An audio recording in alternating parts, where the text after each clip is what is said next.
কাজের সময় একবার যদি এই ছেলেটাকে পাওয়া যায়। হ্যালো সালমান, তুমি আমার ফোন ধরছো না কেন? উফ, অলওয়েজ তোমাকে কাজের সময় খুঁজে পাওয়া যায় না। আচ্ছা যাই হোক, বাদ দাও। আমি তোমাকে একটা গুড নিউজ দেওয়ার জন্য ফোন করেছি। বলো তো কি গুড নিউজ? সালমান, দেশের বাইরে যাচ্ছেন, এটা কোনো গুড নিউজ হলো? গুড নিউজ হচ্ছে আমি স্কলারশিপটা পেয়ে গেছি।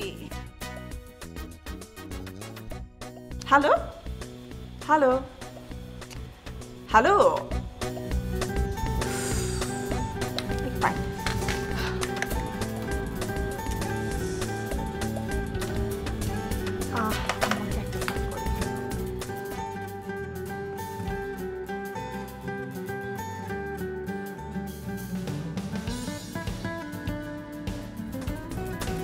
হ্যাঁ আম্মা, আসসালামু আলাইকুম।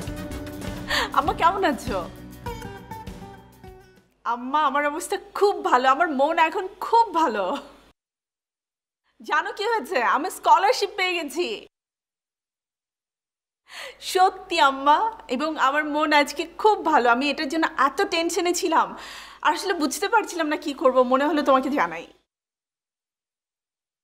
হ্যাঁ আম্মা, নামাজ পড়ো আর তুমি আব্বুকে কিন্তু জানিয়ে দিও, ঠিক আছে সুখবরটা? ওকে আম্মা, ভালো থেকো।